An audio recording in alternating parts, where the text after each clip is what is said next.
Shh. Don't say anything. All right, we're live on Facebook. Are we? Welcome to our Facebook community today. We want to welcome you to questions you never thought you could ask in church. We're going to be going live here in audio in just a moment. And we're live on audio. We'll say it again. Welcome to questions you never thought you could ask in church. Steve, welcome back. Yeah, thanks. Good to be back. It was a long trip. Going through. So tell us about it. Where'd you go? Yeah, Where were we last week? We went up to Ludington, Michigan. All right. Where's Ludington, Michigan? Ludington, Michigan is north of Muskegon, Michigan, which Muskegon, Michigan is north of Gary, Indiana, which is kind of on the loop coming from where we live. So my dad's from Muskegon, and my aunt, and not to be a buzzkill here, but my aunt's not doing well. Yeah. And so we went up to visit her, but it was really cool because she was like, now that we've kind of seen the family and whatnot, I'm okay with whatever happens, wherever God takes us, and whenever He takes me, like I'm cool with that. So it's like the most amazing sense, like contentment that you have. So many people are at that point of death, right? Just petrified. Yeah.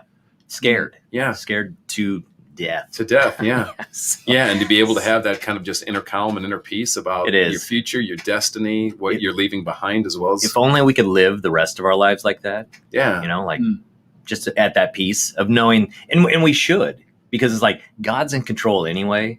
So what are we so worried about? Exactly. Yeah. Yeah.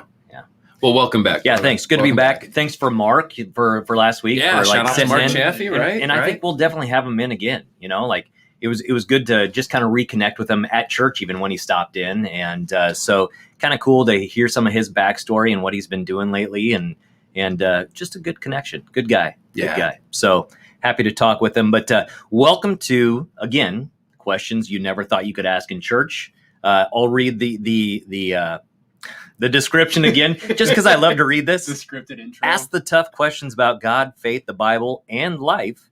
It's fun. And it will rock your world.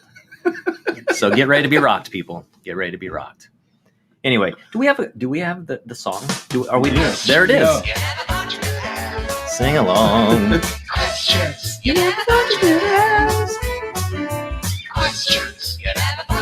like the song, Reagan? Yeah. So I'm still talking over the intro music, just because I can. Hey, welcome. So we're here again this week with Pastor David Gadini. David, did your parents call you David? My parents did call me David. Did you like David? I did until in my teenage rebellion years. You want to hear my rebellion? Yeah, let's hear it. I went Dave. You went Dave. Yeah. Wow, True rebel. That's huge. I went. Yeah, so the reality is I get this like weird mix. What did you go? Because are you Stephen? I am Stephen. Stefan, like Phen, or when I cut my wife's hair, I'm Stefan. Okay. On an apron and I do cut it. And for those of you who haven't seen my wife, you can stalk her on Facebook probably. But she's got great hair, and I'm a little jealous. Kent, you are too, because when I had hair, I used to cut my own hair. Yeah. So I would, I had the back like mirror, three folded mirror, and you're trying to shave up, and I mean, it takes some work and skill to go backwards. It's difficult. It is. Yeah. So now I just enjoy like cutting hair. And I think you had a question last week as far as who cut your hair. I think that was you who asked it. That Was me. Because it looked good, So, but then you ended up cheating on me. I know I cheated on you, So, and I still carry the regret about that. Now we're in this kind of weird. Can we heal through this, Steve? Weird middle ground. Can we heal through this? Well, Matthew 18, right? Matthew, yeah. So we'll do that. Okay. And we'll I come can't quite look you in the eye yet, but we'll I can't look you in the eye either because I'm just like I feel really betrayed. Which is why we're doing this whole show, is so that we can figure out like what God wants us to do and with our lives, and how to heal our haircut relationship. Heal the haircut, the salon. How do we healing at the salon? There you go. Salvation at the salon. Well, I'll tell you this: next time you cut my hair, if you'll have me again, I will. It's Stefan all the way. It's Stefan. Yes. So I don't even know where we were going. Oh yes. So I cut hair with my wife. She's got great hair. Looks good. But although we've found that a lot of like little dudes have the same haircut. So it's like, look, hun, there's that 14-year-old kid over there. He's got the same haircut. Yeah, right. They give each other like knowing glance, a thumbs up. Yeah. That's how you know it's cool. It's like the Jeep wave. Exactly. Hey, nice we haircut. got the Mustang wave, same thing. The biker wave. Yep. I got it. So anyway, we've got Andrew Metcalf in here. Hello. Straight out of FOF, straight out of Woodstock, Illinois. Yep. Interesting fact, Woodstock was where they filmed Groundhog Groundhog's Day. Day. So Bill Murray was there, a couple years ago for the Super Bowl, I think, somewhere around there. Yeah, because they redid a commercial in the same Right. style. Mhm. Right. That's right. And just recently they were shooting a new series in Woodstock called Light Years. It's J.K. Simmons and Sissy Spacek For for I think. Amazon Prime Okay. series coming Okay. out. Yeah. So kind of cool to see our little town like getting some Yeah. love, you know. Yeah. So anyway, this is questions you never thought you could ask in church. So why don't we dive in? Yeah. Are you ready? Let's do it. Okay. Real quick before I forget, we've got Kent Jones in the house producing, and special guest Reagan Gadini, which is Pastor David Gadini's daughter, oldest. Yeah. So she's here. And for everybody out there listening, we just waved. They just They just waved. Yeah. Yeah. Enjoy that through the speaker. You guys look The so other end. cute over there, your little cubicle. Reagan had some stale chips from church because we just got done with Bible boot camp, which was kind of cool. It's cool to see those kids in there. You It know, really is, isn't it? just having fun and loving Jesus and being taught about everything, and it's neat. So, Yeah. anyway, today I've got kind of several different areas that we're going to kind of touch on, and so I'll just give them to you. Questions about the church, questions about end times. Seems like we're there. But I think every generation says that. Questions about angels and demons, and questions about humanity. I can keep going. It's Yeah. It's I've endless. got a ton of stuff here. So, where do I want to begin? How about we begin with? Let's see here. Angels and demons. We'll start with that one. It's kind of scary. Can be frightening. Yeah. Little spooked by that one. All right. Well, maybe. All right. Let's see what we can do. But I'll start off light. Let's cut a path. Do we have guardian angels? Yeah. Do we have guardian angels? Yeah. Do some of us have guardian angels? Absolutely, because you see angels throughout the biblical tradition guarding people. Does every single one of us have like a personal bodyguard? Because I think that's how people often think about guardian angels. And that's a bit of an unanswered question. Maybe. I mean, the legions of angels that are out there seem to be, far beyond the human population. And, you're not dealing with human mortality and things like that in that realm. So possibly, but I do know this, that the Bible is filled with examples, stories, teaching on this angelic force, if I can call it that God uses to intervene in human affairs, to be messengers to human. That's actually what the word means. We don't really think about that, but it means messenger. Guardian. No, the word angel. The word angel Okay. is a Greek word, angelos. It means messenger. And it's really more of a job description than it is an ontological description. What I mean by that is it's not so much like what you are is what you do, but regardless, possibly. Okay, so let's go into we all have our friends that someone passes, right? Right. And I think one of our ways of coping with that or dealing with the loss sometimes is say, oh well, they've earned their wings. Yeah, they're now right. angels and they're looking down on us from heaven. They're with us. No. I mean, What do you say- it's what do you say often to that? well intentioned, and I get it, but it kind of gives me hives a little bit. Your dog doesn't become a human when your dog goes to heaven, right? I mean, it's a different species. You don't become an angel when you die. God made you human. You're going to go to heaven human. You're going to be resurrected human. I think it's a distortion of some teachings of Jesus where he says you'll be like the angels in heaven, but contextually, he's not really, I think, referring to the fact that you're going to become the same. It's not right to use the word DNA, but you know what I mean by this, the same DNA as them, but they're these glorified beings and will come to share in that glory, but you're still going to be human. And so, no, you're not getting your wings. Sorry. So no like pin, with the wings or anything that you get at Yeah, it's like the Navy SEAL airport, thing where they right? smack it in Yeah, you, right? Yeah. Right. Yeah. You start bleeding a little Fighter bit. pilot wings. No, but and it's actually a little bit even more fascinating because you can think of Psalm 8, I can think of the book of Hebrews, I can think of other places that talk about this. Paul will even reference this, where the angels marvel that God has made humanity the pinnacle of his creation, when angels, from all intents and purposes, should be considered a lot higher by virtue of their power, standing, proximity to God. What is man that you're mindful of him? The Son of Man that, right? You've made him lower than the angels that crowned him with glory and honor. And the Psalmate context of that this of course gets applied to Jesus in the book of Hebrews, but the Psalmate context of this is they're marveling over humanity as being ones who are made the image bearers of God. Mhm. And Sure. Paul will even say, we'll judge the angels in the end times. And I Wow. know you got some end time I stuff didn't coming. know that. Yeah. Okay. Yeah, and it's a throwaway line.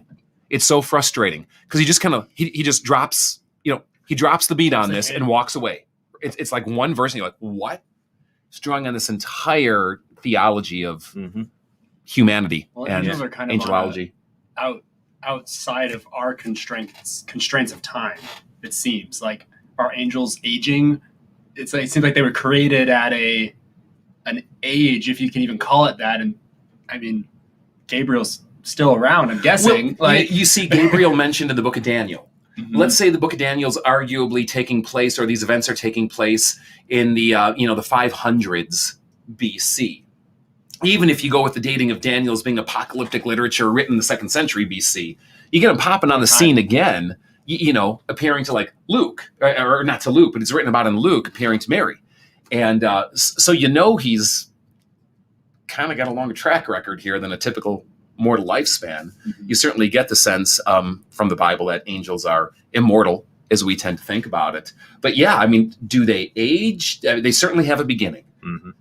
How do they experience time? There is the strange reference in Daniel chapter 9, maybe 10. It's actually 10, I believe, where Daniel is calling out, and the angel Michael is trying to come, or rather, I think it's the angel Gabriel in this example, is trying to come to his aid, but he gets delayed, and it takes him 21 days. Mm. And you're like, wait a minute, that's So weird. then you are within How- the earthly timeline. So it's very speculative all around, and I think we have far more questions than we do have answers to some of this stuff. But I do hear a lot of kind of knee-jerk cliches thrown out around the unseen realm quite often that tend to get a little more dogmatic than I think we have a right to make them.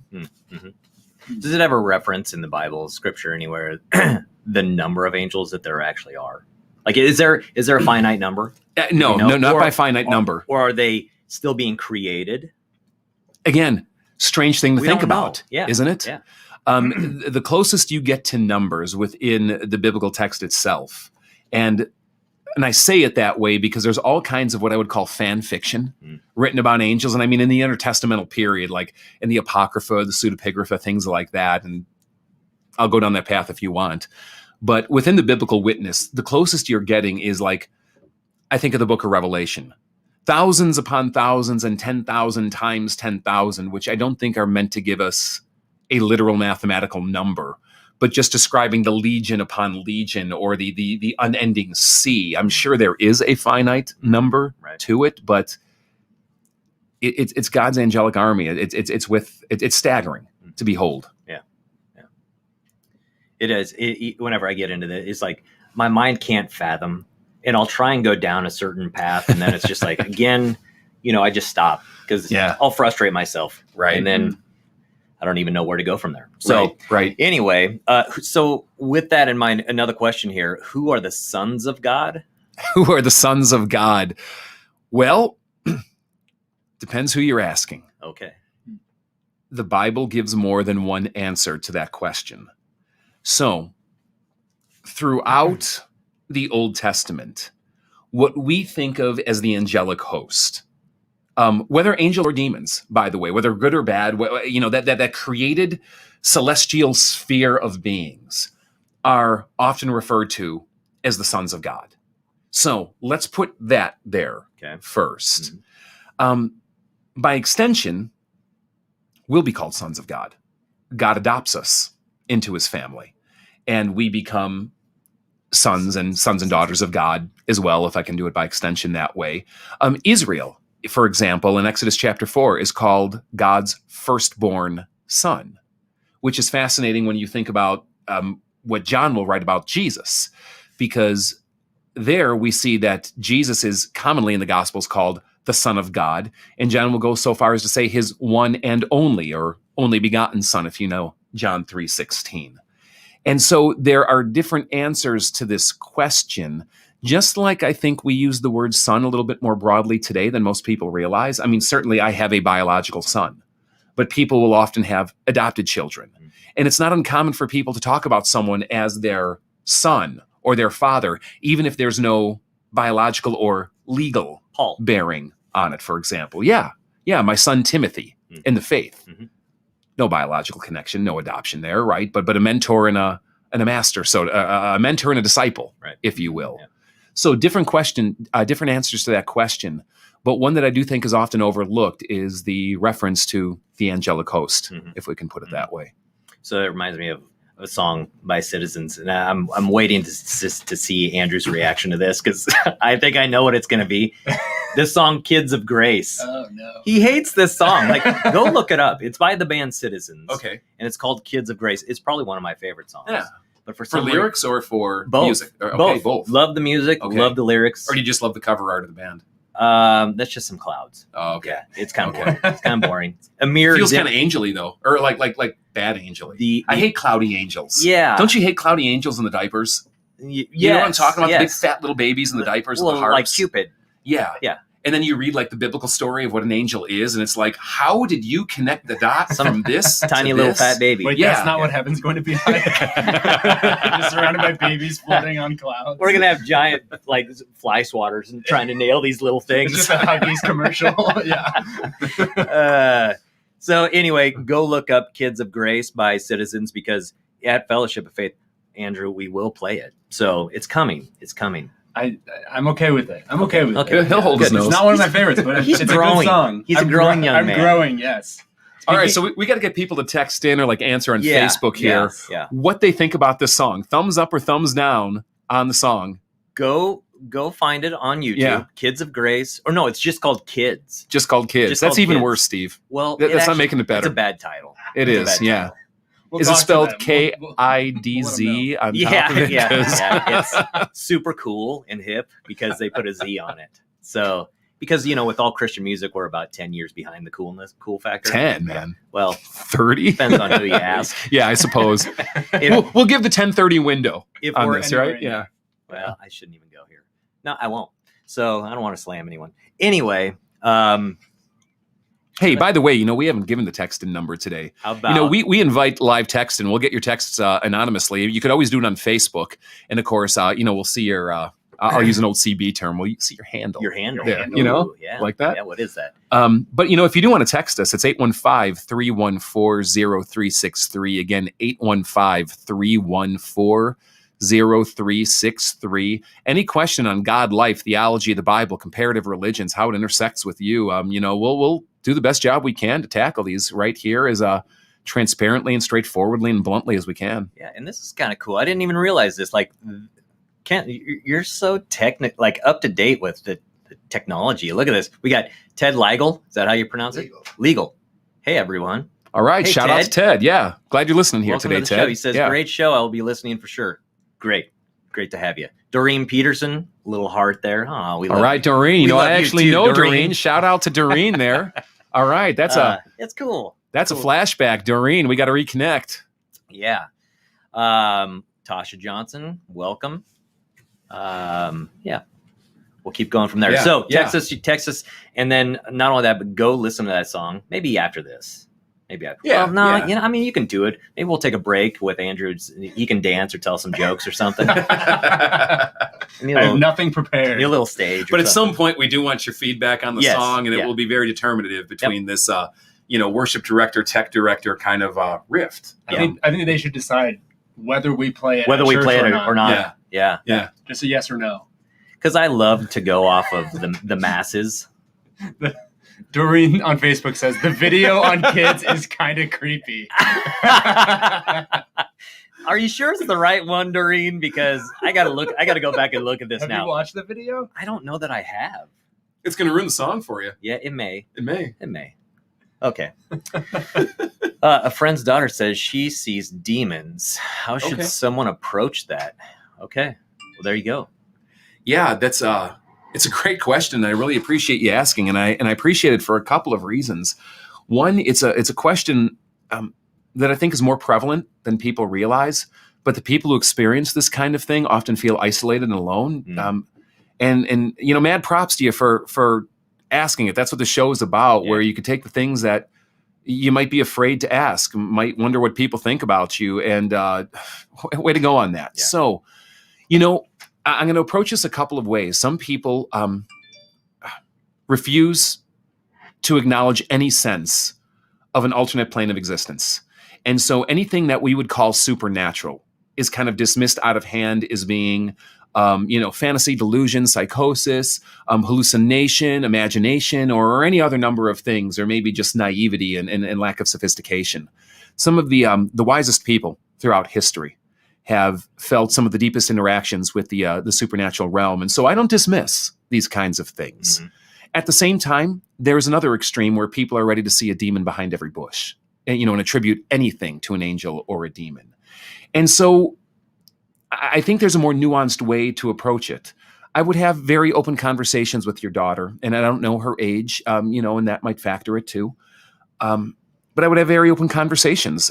What are you seeing? What is it like? What are you hearing? What are you feeling? Is this something more of just like a sense of presence in your life? Is this something more manifest that you're actually physically saying it? Maybe start tracing back. What might be tracing? What might be leading to some of this? Because it could be imagination. It could be tricks of the eye. It could be natural phenomenon that you're attributing. Or it could be something supernatural. I mean, I've been a part of things like that in the past. Most pastors I know have in one way or another. But what I would really encourage you to do is take it to the next step after that conversation with your daughter. And I don't mean this lightly, but see, is there a history of this? Is there, drug use, alcohol use, emotional stress going on? I mean, you got to approach this from every single angle, and that doesn't lessen it. Right. But sit down with someone you trust, a trusted professional, a pastor or a priest, a counselor, especially a Christian counselor who isn't going to write off this as a possibility right away. Start navigating the path. But in the immediate, let's talk like ER room right now. Something that's on you now before you get that next step. I love what John writes, this disciple of Jesus. In 1 John, I think it's 1 John 4:4. Don't quote me on the exact chapter and verse, but it's feeling right to me. He says, the one who is in you is greater than the one who is in this world.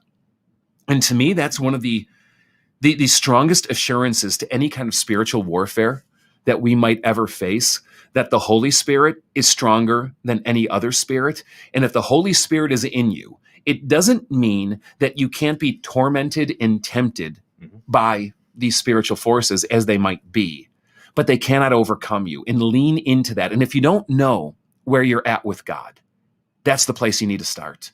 If you don't know where your relationship is at with God, if you don't know who Jesus Christ is and what he's done for you, if you haven't come into relationship with him, accepted his spirit into your life, these are essential starting block places, or a process to go through with your daughter and then build on the assurance that God gives her. You could read about other places. 1 Peter 5, Ephesians chapter 6 are some great passages to read that I think will give you some hope, but definitely don't do this one alone. I think of demons as back alley crooks looking to mug you.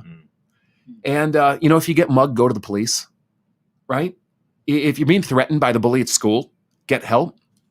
Same thing here spiritually. Eventually, if you stand against them, they will flee from you, but they will seek to make your life miserable. Yeah. If in fact it is that. And if it's something else, well, let's deal with those issues too. Yeah. And not only that, I don't know what the age of the daughter is, but that can be scary stuff. It can. I mean, to see things that you're just not even sure what they are, or where they're coming from or why. And it can be equally frightening whether you're 5, 15, 25, or 65. Yep. And as a dad, I feel for you, because to see your child go through something like that. Yeah. And there's not really anything that you yourself can do about that. Besides, prayer's powerful, right? Yeah. So I suggest getting down on your knees, pray, pray God removes them, and they flee. So. And, if you don't know where to turn, we're at a church here in town, in McHenry, Illinois, called Fellowship of Faith. Yep. I'm the pastor there. I would love to meet with you and your daughter. together or separately if that's not possible together. If you want to navigate this one anymore, if you got a home church, certainly start there. Yeah. But if you don't have a place you're connected with, come check us out. fellowshipoffaith.org. You can find our contact information. My email address is on there. All the kind of good stuff. And geologically, I mean, geography wise, if you're not around, we'll Zoom. Yeah, you know, yeah, I mean, exactly. Skype, FaceTime, whatever. Exactly. Yeah. So you kind of answered this a little bit. Go ahead. All right. What do we have? What am I looking at? The music is good. But some of the lyrics. Oh, we got a question here from Christine Lynn. Go ahead, Dave. Read it. Is it true that America isn't in the end times in the book of Revelation? One more time, I'll read this for just our audio only audience today. Yeah. Is it true that America isn't in the end times in the book of Revelation? You know, it's fascinating to me. You can go and read Acts chapter 2. And Acts chapter 2, if you're unfamiliar with the book of Acts, it's Luke's sequel. Like most people know the Gospel of Luke, but then Acts is his sequel or his part 2. Luke is about the story of Jesus. Acts is the story of the early church. And right away in chapter 2, we have this event. It's called in the Christian tradition Pentecost. It just means 50, and it's 50 days. It's actually a Jewish holiday being celebrated, but that God attached some things to after Christ's death and resurrection. And it was the outpouring of his Holy Spirit.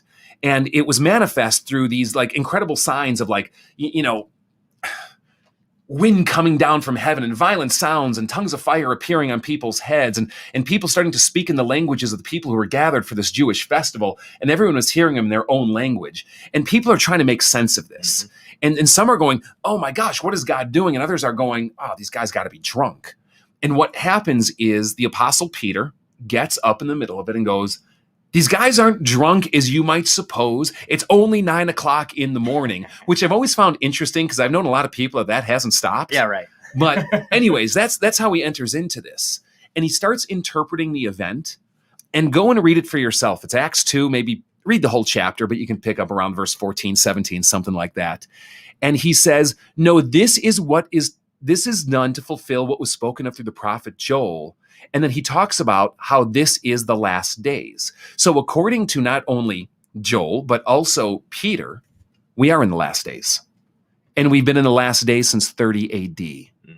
The way that the New Testament looks at this entire period of time that we're in, between Jesus' resurrection and ascension later into heaven, and when he returns, this whole period of time. So what are we, like 2021? Mm-hmm. So the last 2,000 years, it calls the end times, or better, the last days, which of course immediately brings up the idea going, I don't think you have the same definition of last as I have, because it's like one last rep. Yeah, one last rep. Yeah, right. One more. 2000. Yeah. 2001. That's the personal trainer that you want to kill, right?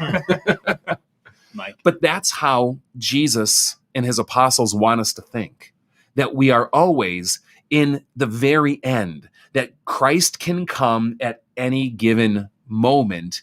And this is the era when the kingdom of God and the new age is breaking in. These are the last days. Now, that's certainly true for America as every nation on earth. And whether Christ comes again, like in the next 30 seconds, or whether Christ comes in another 2,000 years or 10,000 years is anyone's guess. And anytime anyone tries to do the math on this and figure it out to a date, there's one uniform truth: they're always wrong. Yep. If Jesus himself says, I don't know the day or the hour, I don't think some well-meaning Bible teacher or prophecy expert or whoever it might be is going to kind of get one up on Jesus on this. So kind of always operate with that. But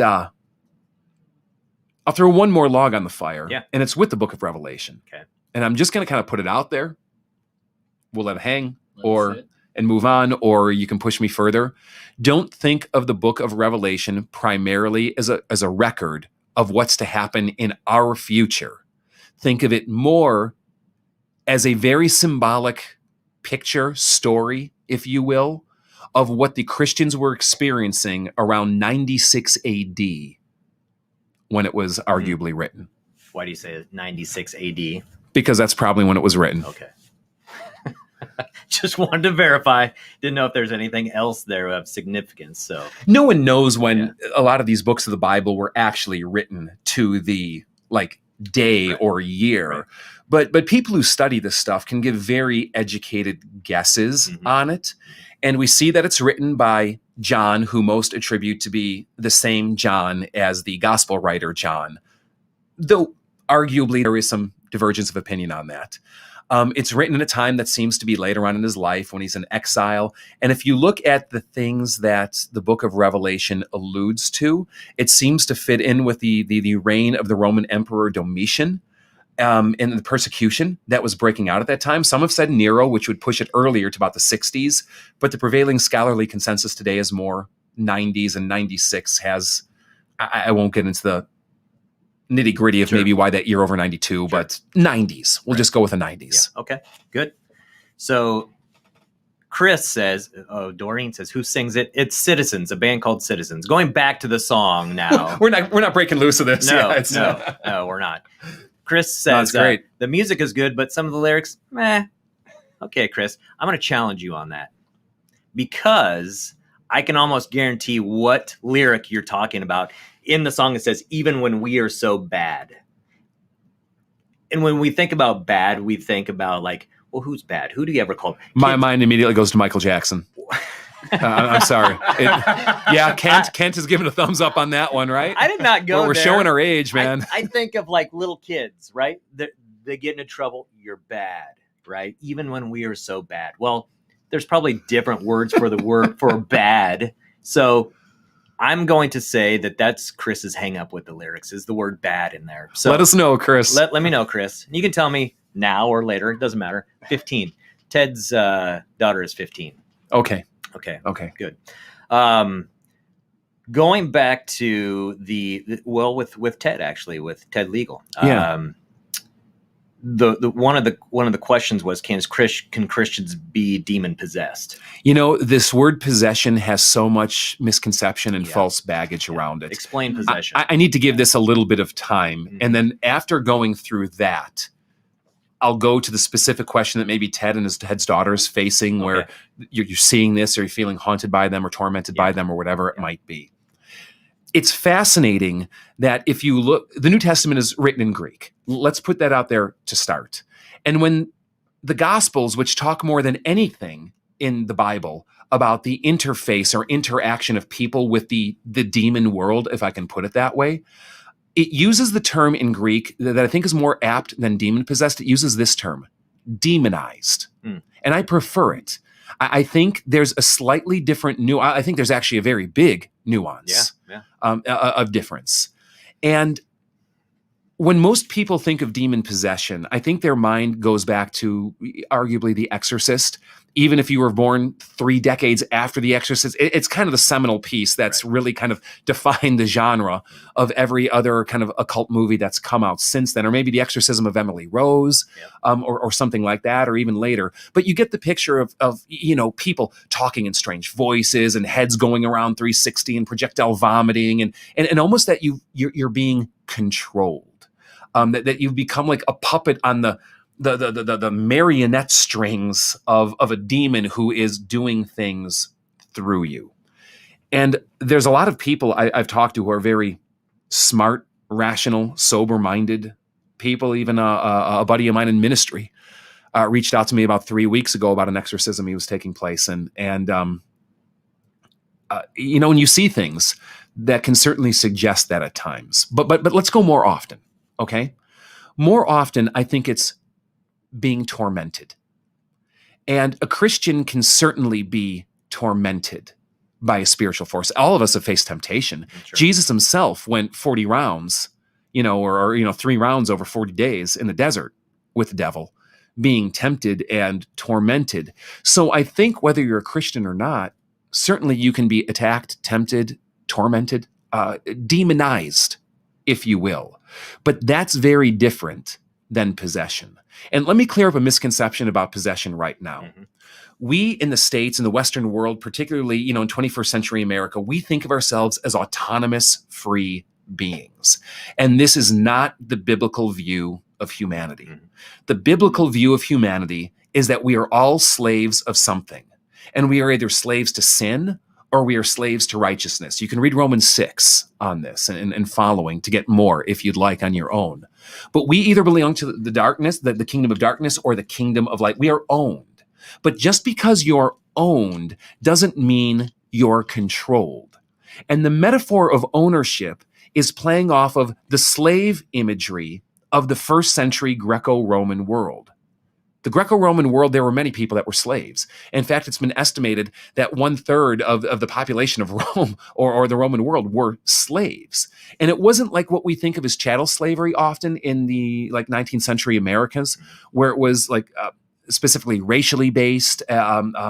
Sometimes people would sell themselves into slavery. Luke, the gospel writer, it's argued may have been a slave. And it was a different system back then. I'm sure it wasn't pleasant. Don't get me wrong. I'm not trying to kind of espouse it here, but the point is, you can be a slave without being controlled by your master, even though, in a sense, you are owned by a master, right? You can still have freedom of thought, freedom of volition, even if you're under a system of oppression or repression, if you will. And so the picture that the Bible gives is that Christ came to ransom and redeem us from the ownership of sin, death, and the devil. That rightfully, we rightfully belong to that kingdom or realm of existence, if you will, even if I'm not projectile vomiting or taking on different voices or persona. No, I'm just caught in ownership there. And Christ has come to free us from that and make us his slave. And that gives people a problem sometimes. Wait, I don't want to be a slave of anything. No, it's a good thing. He says, I own you, and now by my ownership, you are free. If the Son sets you free, you are free indeed. You are free from that and now a citizen of my kingdom. And Paul himself will open most of his letters, and it gets washed out in modern translations, but I love Romans. Paul, a slave of Christ Jesus, right? Yeah. I've become a slave of righteousness. I'm now owned by that, and that's a good thing. Mm-hmm. So, fascinatingly enough, in the early church, when they looked at baptism, they looked at it as an exorcism. They looked at it as an exorcism. You go, what do you mean? People are coming and all monstery and No. They saw baptism as being the way that you have become released from ownership in the kingdom of darkness and brought into the kingdom of light. And that's why baptismal liturgies across denominational lines to this day, if your church follows like one of the more ancient or historic creedal traditions, you always get this question. You'll know it from the Godfather, right? Do you renounce the devil and all his works and all his ways? And you're supposed to say yes, or I will, or I do. I do renounce them. Yeah, or I do renounce them. Yeah.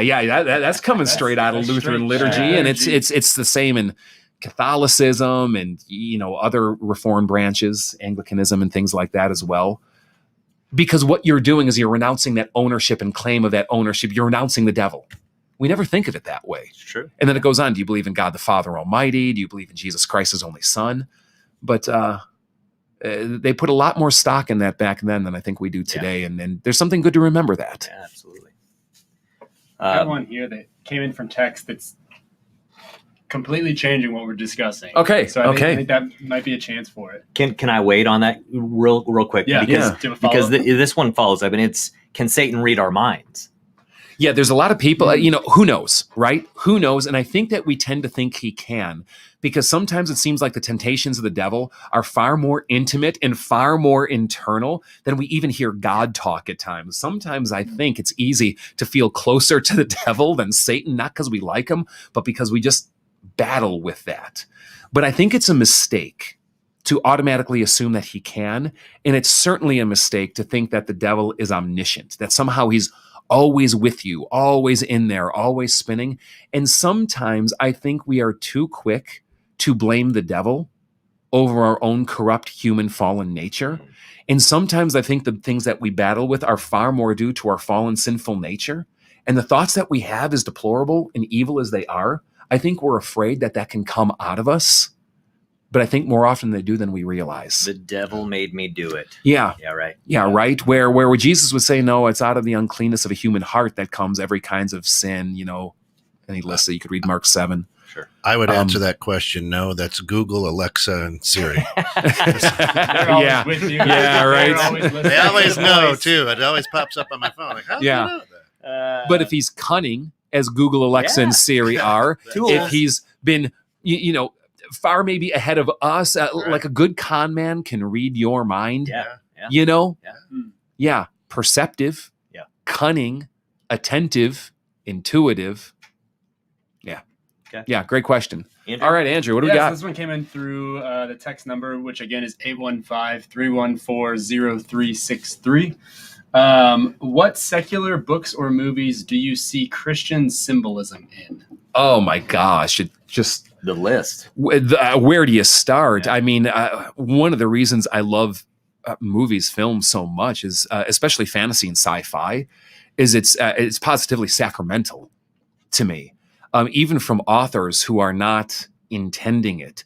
I mean, let's start with some obvious ones: J.R.R. Tolkien, C.S. Lewis, who are Christians, and it's certainly in their writing. But I mean, it goes on and on. I mean, how many movies have I watched? I mean, you could see The Matrix from the Wachowski. It's not the brothers anymore, but the Wachowski siblings. Yep. That's loaded with it. If you go back 20 years ago, you can see it in X-Men, MCU. You can see it in Ender's Game. You can see it in. I mean, there's so much. I mean, Well, it's so much of some of it is just the archetype of storytelling. So much of it follows the story of the Bible. Like a lot of those archetypes seem to have come. I don't necessarily come out of that, but it kind of follows it in nature. C.S. Lewis, interestingly enough, who's kind of like become the patron saint of evangelicalism in the 20th century. By the way, if you don't know C.S. Lewis, read his stuff, read anything he's written, and you're going to be in good hands. Yep. He was an atheist, and he came to faith largely through the witness of J.R.R. Tolkien, but through pagan myth. And he writes a lot about what he will call fairy stories. And we think fairy tale and we think kiddie, but that's not what it meant in that context. About the power of pagan myth and paganism and the stories and the myths and even how they've been more encapsulated by like George MacDonald and other people over time, and how laced within them is shadows and images of the truth of God. I like how Paul talks in 1 Corinthians 13 that we almost see in a shadow, we see through a glass dimly. And that the pagan world and the secular world knows these inherent transcendent truths, but dimly. And even when you have non-theistic or anti-theistic authors and writers and filmmakers, we can't help, if we're doing good film and good literature, to write about the stuff that matters and that's transcendent, good and evil, heroism and sacrifice, the idea that seems laced that one lays down his life for the many, redemptive power. And sometimes I think they give us a better picture than well-intentioned but poorly produced overt Christian writers. Yep. So, I mean, the list is legion. What I would encourage you to do is this. I mean, I gave a few off the bat, but just start looking for it and you'll see it popping out everywhere. And the greater you get to know the Christian story, the more you will see Christian symbolism laced in everything you are listening to, reading, and watching. It's the lens or the filter. Yeah. I mean, and that's really like, what was the movie that I was telling you guys about? It was just released on Amazon Prime. It's got Chris Pratt. Tomorrow War. Tomorrow War. Yeah. And what I found fascinating, and again, this is probably not the intent of it, and I guarantee it wasn't the intent of the writers, but as I'm sitting there watching this, I'm thinking... Well, with Chris Pratt, I might challenge you on that. Well, okay. I actually might challenge you a little bit on that because he produced it. Oh, he did? Yeah. I did not know that. Yeah, he didn't direct it. Interesting. But he is one of the listed producers, so at least he has some say as not only an actor, but the money. It's true. It's true. I would go watch it. It's a great movie. I mean, it really is. Yeah, it's an Amazon or not an Amazon. Yeah, it's Prime original. Amazon Prime. Yeah. You know, one my wife's going to come have harsh words with me if I don't mention this one. But, you know, like she's I don't know what you call these people, but she's like a Doctor Who fanatic.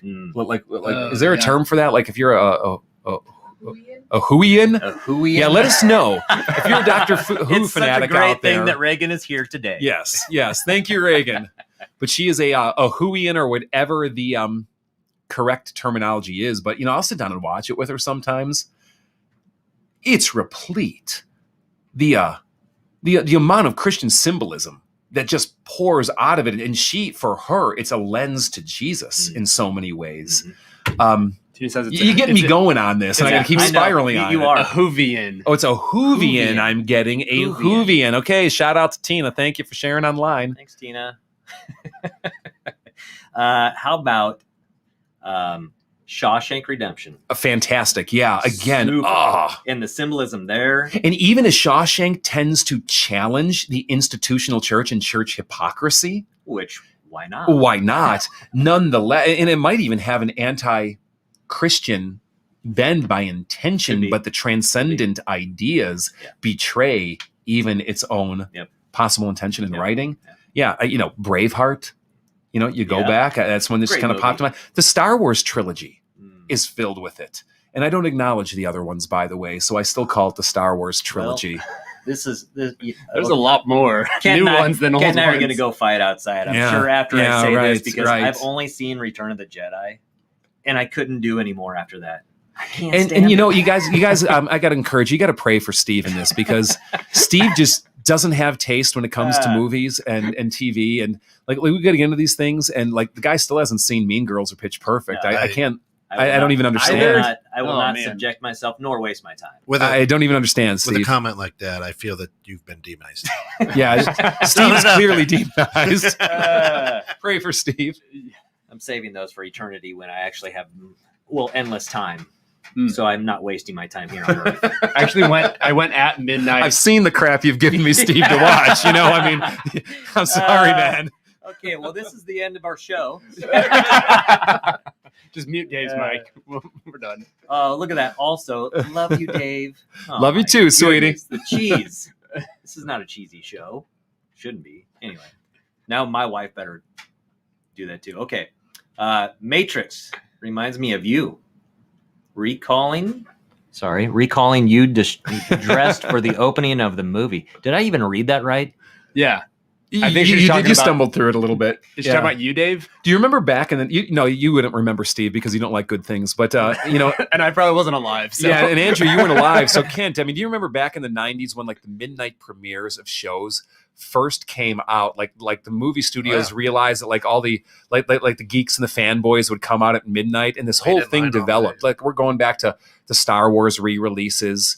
Lord of the Rings came out, Matrix came out at that time, and like people would start like dressing up, and it would become like parties at the theaters. Well, at my old church, we did this for the Matrix, and we all kind of came in costume. Nice. And I mean, I had a killer costume because all it was like a black Roman cassock, like you could think like that clerical yeah. robe, Yeah. and sunglasses. So you just take the very clerical tab simple. out, and it was just like That's Neo how all the Steve way. dresses every day. Yeah, right. So. Yeah. That's me. It's and- simple. Right. For- There's Listening. deeper stories for another episode on that one. For But, our- Black. yeah, thanks for the flashback on that. During For our younger audience, it's like waiting for the new iPhone. That's what it, right? There you Line go. up for There the you new go. iPhone. It was for movie releases. You I got actually it. went to one of the Star Wars midnight premieres, one of the newer ones a couple of years ago, and I fell asleep halfway through the movie. Well, that's So it because shows it you wasn't how episode invested- 4, 5, or 6, Andrew. yeah, that's how invested I was in Yeah. it. You know what? Here's the thing. Like, I can't watch any movie with Keanu Reeves. No, huh? Can't do it because all I see is Bill and Ted.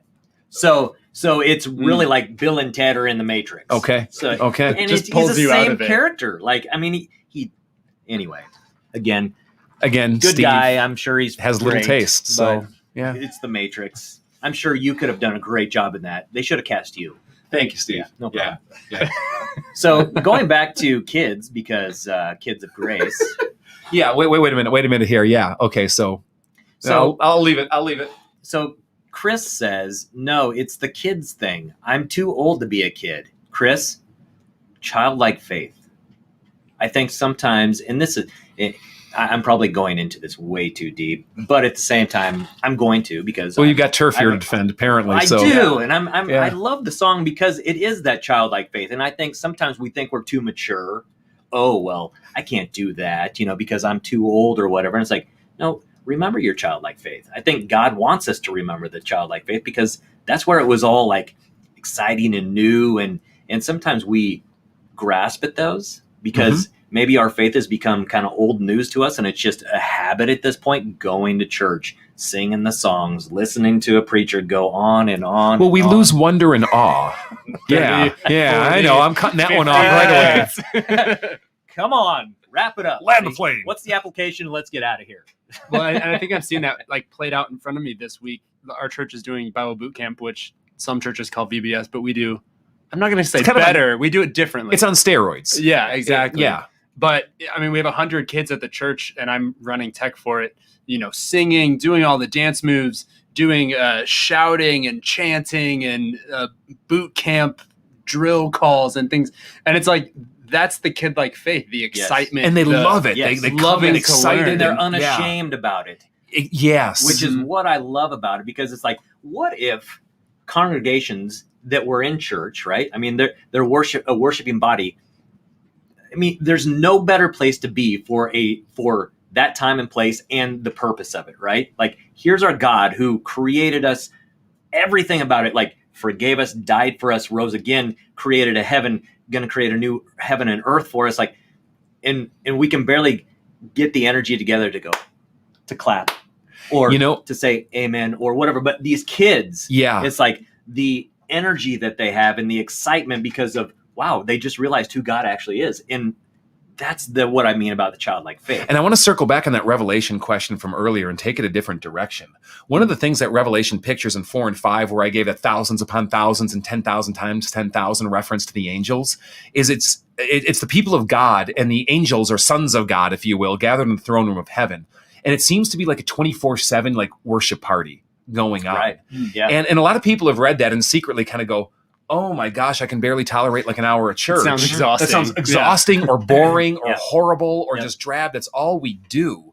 And it's because we have such a lame experience of worship. Even the best churches here are a shadow of what the kingdom of God is going to be. And I wonder if the one key difference between believers here worshiping now and believers in heaven worshiping when that time comes is going to be when they're in heaven, they're not afraid to be there anymore. Yeah, true.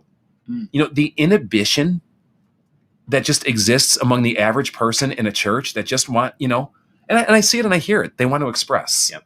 They want to sing it out or drop to their knees or raise their hands or dance or whatever. And then it's true for all of us, especially in, very Anglo-suburban middle-class, cultures.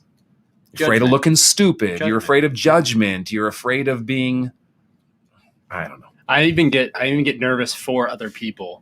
So like seeing someone, going past those inhibitions and doing something, I'm like, ooh, I get uncomfortable, and I'm not even doing it. I'm just seeing someone else do it. Yeah, and it's so sad, honestly. Yeah. So one thing, here's a funny story. So you know the song "God with Us." Yeah, great song, timeless song. We're doing this in our old church where we were at, and we had one new guy, young kid, probably 21 at the most, grew up Pentecostal. Mm-hmm. Well, that's very different than full LCMS, full board. Lutheran Church, Missouri Synod, very conservative most of the time. And so we started this service, and we're playing God with Us, and all of a sudden, in the middle of the song, the whole congregation's sitting down. Yeah. But he just stands up and he's just raising his hands, and it was the most awkward thing for everybody, but it was the coolest thing because everybody else lost the inhibition to keep, continue to sit. So they all stood up because they felt inside the same way, just scared to show it, So it was like, thank God for that kid. Mm-hmm. He didn't stay long because it was just like, wow, these guys, are just lame. But it's repressed. It is. And it's not that anyone's imposing it from the outside. It's internally. Yeah. And even when people do raise their hands or start to emote, they're often just still following the crowd. And it's like, just let God do what God wants to do in you and meet him in that place and screw everyone else. Yep. Mm-hmm. Bold. The only thing I think about a 24/7 worship service in heaven is, will I have to be running tech for it? Because I don't know if I can handle that. I enjoy it. I can worship through it. But I don't know if I want to do it all the time. And it does sound exhausting, doesn't it? We just do an hour, and it's like the go home and you need a nap. Adrenaline, you go home, you go to sleep. Yeah. You eat, go to bed. Anyway, let's go on to 7 minutes. Some questions. Oh my gosh, time flew. Time flies, yeah. What do we got? Give me one. What do we got? It's got to be something just kind of silly. Silly. There are no silly Do you have a questions here, category of Steve. silly Yeah, do you have? questions? Yeah. Yeah. I'm really struggling in my faith. Tell me, how can I have a relationship with Christ? Right? That's it. Were Yeah. there, Is that were in the there any category? from last week? It's a great question, Ken. There's Because- one good one on here. Do you know the Muffin Man? Ooh. The Muffin Man? Someone Yeah, texted the Muffin that Man? Does he in. live over on Drury Drury Lane? Lane? Yeah. Drury Lane. I'm trying to pull the lyrics out here as I go, and I'm like just lead balloon on the spot. You know, I'm just going down. I Can can't you think. sing it? I Maybe do if you not sing it. apparently know the Muffin Man. Okay. If I Yeah. knew the Muffin Man, I know where to listen to it in that Shrek. But So you can literally text in anything. yeah. That's right. And we will get it. But again, let's give them the number one more time. It's 815-314-0363. 815-314-0363. Legitimately, silly questions, deep questions, personal questions, theoretical questions, complex, the simple, the crazy, the outlandish, the heretical. Text them in, and that's what the show's about. Here you go. This one's not silly. So It's good. yeah, Shane asked, yoga, is it bad? I think I read somewhere that it was an issue. Yoga, is it bad and is it an issue? You know, yoga is a lot like many other things you'll find in this world. It really depends on intent and purpose of what you're doing. Yoga, of course, finds its roots in Eastern mysticism, and even many of the motions, the phraseologies, the things are tied into an Eastern paganism of sort or a Hinduism of sort, whether you look at it as 70 million gods or one great Atman. We could talk about it another time, but it is tied into a worldview of the connectivity and release of the body and soul with the great one. It's also great exercise. Yeah. And so Yeah. what I love about Christianity is that it is not exclusive in the sense that it has to be invented within Christian circles, otherwise it's bad. What's good is good and what is true is true. Because all goodness and all truth and every good and perfect gift comes from God above. And I even love how Paul puts this in 1 Corinthians 3, where he says, all things are yours. And what Christianity has had a history of doing, and it's deep in the theology, is it baptizes that which the world corrupts. Mm. So it takes these things that are inherently good, how people from the East have learned how to move their body, calm their minds, how to get themselves fit, how to increase their flexibility, how to find inner calm and peace through the connectivity of body and soul, right? But maybe because they see through a glass dimly, have attached the wrong reasons behind that. And what the God of the universe does, who we believe is revealed through Jesus Christ more clearly than anyone, allows us to look at those, but then baptize them or go, we can take the good with and discharge maybe that which is corrupt or bad, or put it back on a clean footing, if you will. So look, if you're doing yoga and you're immersed in a certain worldview that leads you to conclusions that are counter what God has revealed in the Bible and through his son, well, address those. Mhm. But if you can take the wisdom of what others have discovered and learned and do it to the glory of God in the body that he's given you, then it could be the most wonderful thing that you can do. Yeah. And so you got to take it the next level. And we can talk about the baptism of so many things in the Christian faith, from holidays to activities to you name it. I think that goes back Now to or that future. secular movies and books and things. It's like you can kind of take anything and view it through that lens of your faith and pull a message out of it. Like, And it's interesting that as Paul goes through all of these issues, because what can cause one person to struggle might not be a struggle for another person at all. Or maybe to put it better, what can tempt one person into sin or cause one person to fall into sin, the exact same thing for someone else might not pose an issue at all. Alcohol is not an issue for me. I have my own issues, but alcohol has never been one. I can drink alcohol without a propensity towards abuse or drunkenness or addiction or slavery to this, but others can't touch it. I have my own where I'd be on the other side and other Yeah. people are fine Yep. with it. Yep. And the way that Paul defines strong and weak faith is actually those who have an issue with something and who seem to stand against it are often the ones who are actually weaker in their faith than those who can deal with it without a problem. And it's okay to be weak in your faith. We're all weak in our faith in certain ways. And we have to be ready to cut out whatever causes us to sin. But that doesn't mean we have to cut out something else because it causes someone else to sin. Sure. So I think probably with everything that we've talked about today, from the kids song to yoga, is it bad, to movies that are out there, I think it comes down to intent. Like, is your intent to view it from a secular view, or to listen to a song that only you like the lyrics to, or to do yoga because it's focusing on Middle Eastern application or whatever? And are you seeking peace in your soul through an avenue other than God, who wants to give it to you more deeply than anything, but certainly gives us techniques and practices that we can do to enhance it. But if your intent is to use these things for the glory of God, go for it. So to wrap this up, because we've got 30 seconds, just want to say thanks for everybody for joining us. We'll be back next week. Yeah, every week at 12:30 on Wednesdays, or you can catch us on our podcast, Questions You Never Thought You Could Ask in Church. If you miss us, again, we welcome any question you have. Text it into 815-314-0363, or catch us on Facebook. Also catch us here at the net, if you're listening on internet radio. And, Worship you can with us, fellowshipoffaith.org. Yep. Facebook, find us there. Yep. Online or in person, we'd love to have you. Yep. Andrew, anything?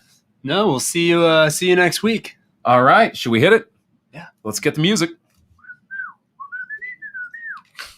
Maybe. I don't know what just They can't find the music. I hit play and- I hit Well, play and I'm imagine it in your heads. God bless everyone. There it is. There it is. We need a dance for this. Reagan, we need motions. Oh, she's doing this. The VBS actions, there you go. These are all the motions. Everybody does And these. then just do your arms back and forth, and you don't know what to do. In church.